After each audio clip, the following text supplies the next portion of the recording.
मैं संजू जमघर आप सभी का स्वागत करती हूँ अपने YouTube चैनल पर। आप सभी फ्रेंड के बीच में बहुत ही प्यारा बन्ना गीत लेकर आई हूँ। तो सुनिए इस गीत के माध्यम से बन्ना क्या बोल रहा है और बताइएगा कि यह बन्ना गीत आप सबको कैसा लगा। मुझको हीरो होंडा ना पल्सर चाहिए, मुझको हीरो होंडा ना पल्सर चाहिए, मुझको बड़ी सुंदर चाहिए, मुझको तो बड़ी सुंदर चाहिए, जो खाना बनाना जाने अपने पति का कहना माने, जो खाना बनाना जाने अपने पति का कहना माने, जो खाना बनाना जाने सासू को मम्मी माने, जो खाना बनाना जाने सासू को मम्मी माने, घर परिवार संभाले स्मार्ट चाहिए, मुझको तो बड़ी सुंदर चाहिए, मुझको बड़ी सुंदर चाहिए, ना हीरो होंडा ना स्प्लेंडर चाहिए, ना हीरो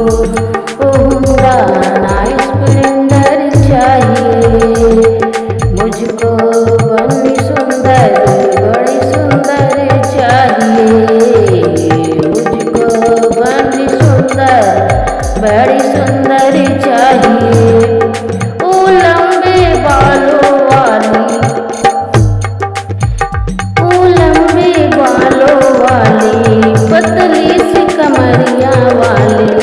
पहने कुर्तिया साड़ी, चाहे गोरी हो काली, काली बालों वाले चेहरा पे मुस्कान चाहिए, मुझको तो बड़ी सुंदर चाहिए, मुझको बड़ी सुंदर चाहिए, मुझको हीरो होंडा ना स्प्लेंडर चाहिए, मुझको हीरो होंडा ना पल्सर चाहिए, बस पढ़ी लिखी हो इतनी हर कदम हमारे संग हो, बस पढ़ी लिखी हो इतनी हर कदम हमारे संग हो, खुशियों में महके जीवन भारतीय नारी का कर हो चाहिए, मुझको बड़ी सुंदर चाहिए, मुझको बड़ी सुंदर चाहिए, कुछ कलेचर वाली